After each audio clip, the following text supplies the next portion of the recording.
Welcome to Finnegan's Fireside Tales. Today we will be reading The Fisherman and His Wife by Jacob and Wilhelm Grimm. There was once on a time a fisherman who lived with his wife in a miserable hovel close by the sea, and every day he went out fishing. And once as he was sitting with his rod, looking at the clear water, his line suddenly went down, far down below, and when he drew it up again, he brought out a large flounder.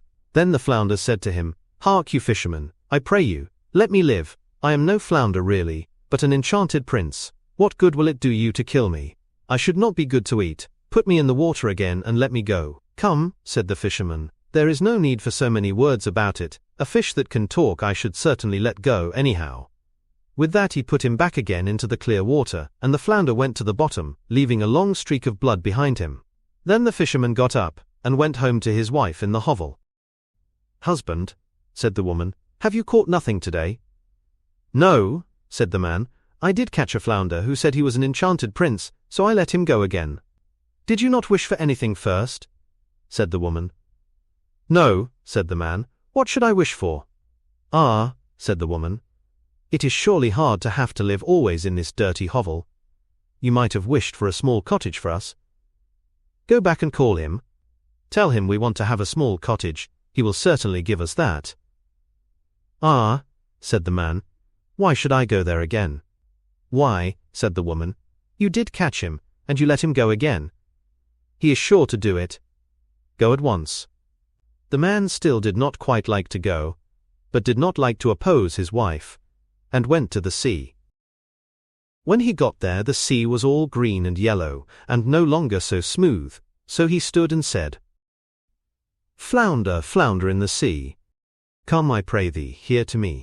Of my wife, good Isabel, wills not as I'd have her will."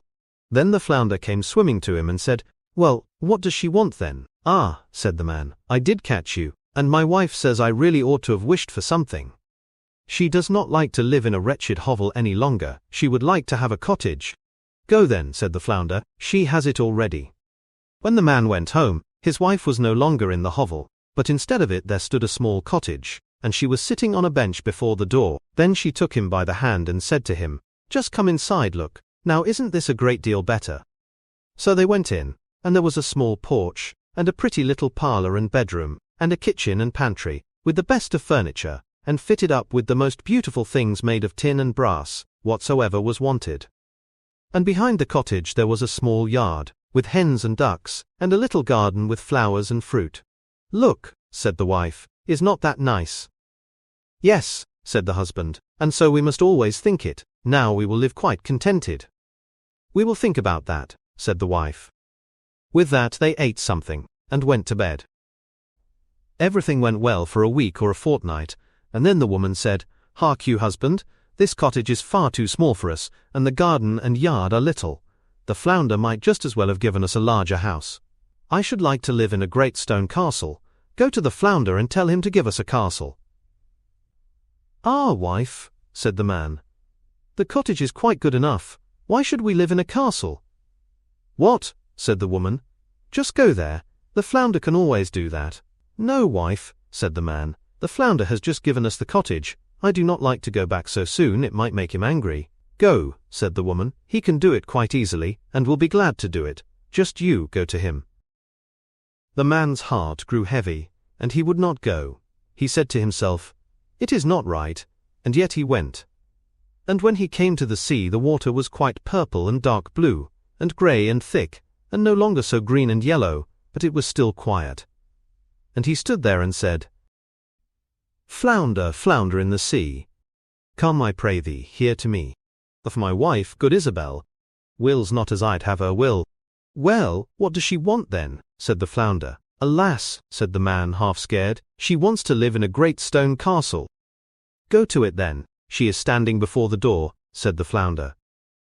Then the man went away, intending to go home, but when he got there, he found a great stone palace, and his wife was just standing on the steps going in, and she took him by the hand and said, "Come in." So he went in with her, and in the castle was a great hall paved with marble, and many servants, who flung wide the doors, and the walls were all bright with beautiful hangings, and in the rooms were chairs and tables of pure gold, and crystal chandeliers hung from the ceiling, and all the rooms and bedrooms had carpets, and food and wine of the very best were standing on all the tables, so that they nearly broke down beneath it.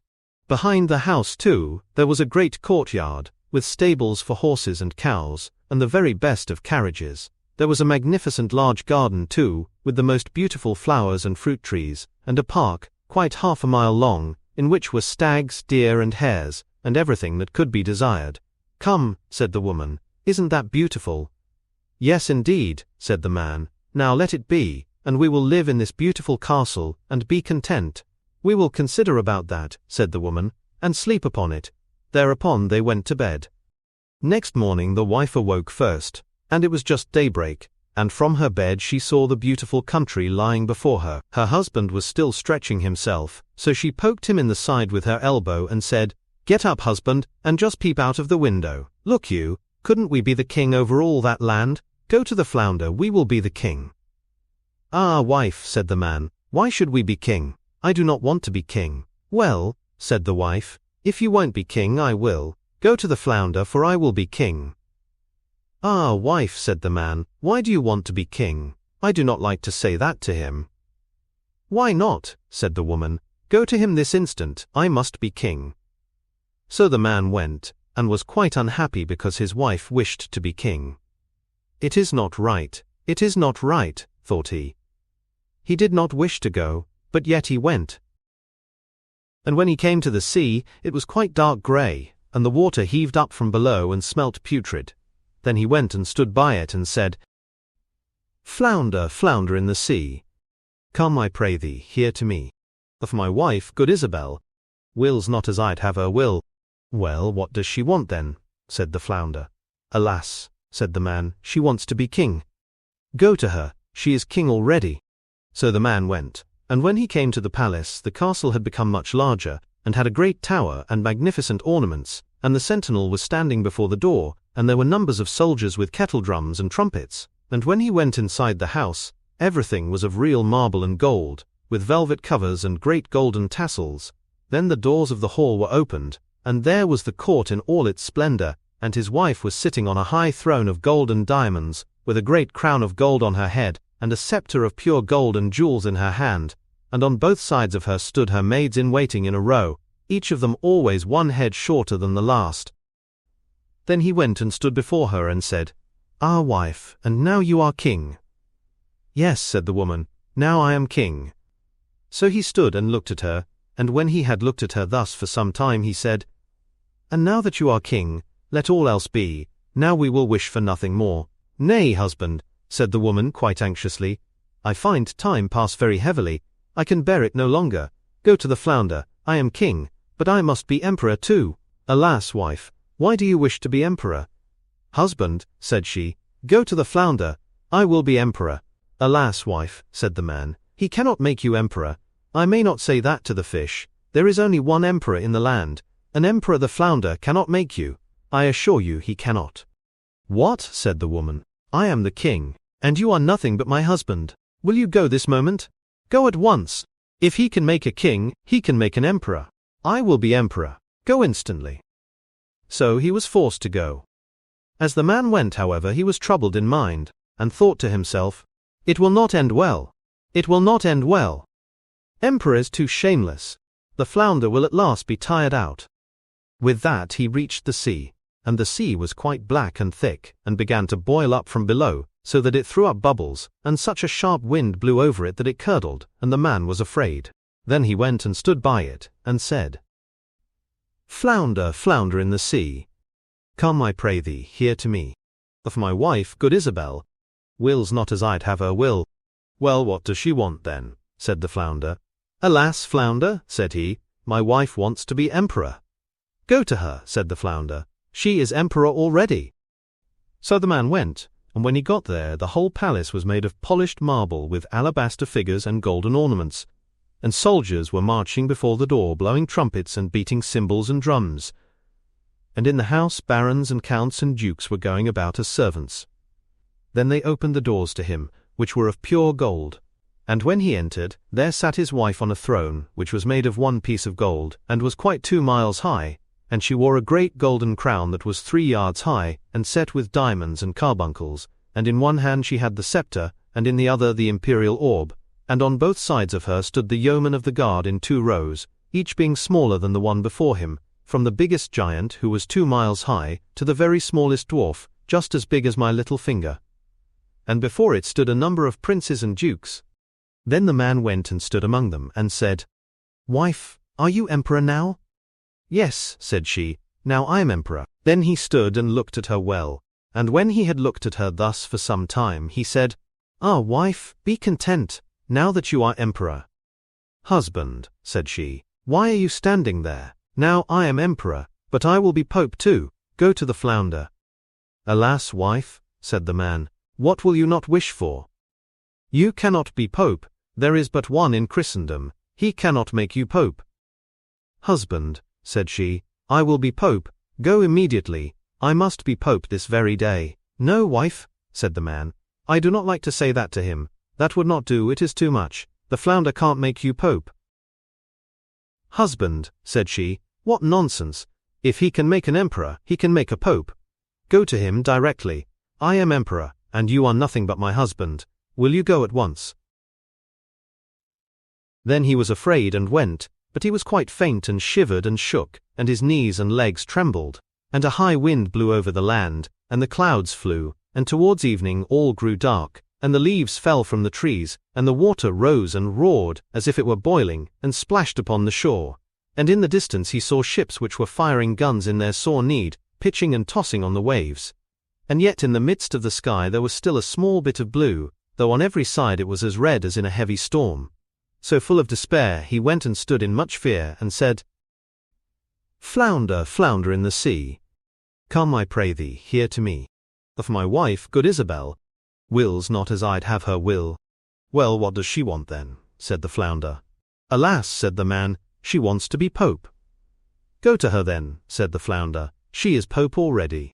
So he went, and when he got there he saw what seemed to be a large church surrounded by palaces. He pushed his way through the crowd. Inside, however, everything was lighted up with thousands and thousands of candles, and his wife was clad in gold, and she was sitting on a much higher throne, and had 3 great golden crowns on, and round about her there was much ecclesiastical splendor. And on both sides of her was a row of candles, the largest of which was as tall as the very tallest tower, down to the very smallest kitchen candle, and all the emperors and kings were on their knees before her, kissing her shoe. "Wife," said the man, and looked attentively at her, "are you now pope?" "Yes," said she, "I am pope." So he stood and looked at her, and it was just as if he was looking at the bright sun. When he had stood looking at her thus for a short time, he said, "Ah, wife, if you are pope, do let well alone." But she looked as stiff as a post, and did not move or show any signs of life. Then said he, "Wife, now that you are pope, be satisfied, you cannot become anything greater now." "I will consider about that," said the woman. Thereupon they both went to bed, but she was not satisfied, and greediness let her have no sleep, for she was continually thinking what there was left for her to be. The man slept well and soundly, for he had run about a great deal during the day, but the woman could not fall asleep at all, and flung herself from one side to the other the whole night through, thinking always what more was left for her to be, but unable to call to mind anything else. At length the sun began to rise, and when the woman saw the red of dawn, she sat up in bed and looked at it. And when, through the window, she saw the sun thus rising, she said, "Cannot I too order the sun and moon to rise?" "Husband," said she, poking him in the ribs with her elbows, "wake up, go to the flounder, for I wish to be even as God is." The man was still half asleep, but he was so horrified that he fell out of bed.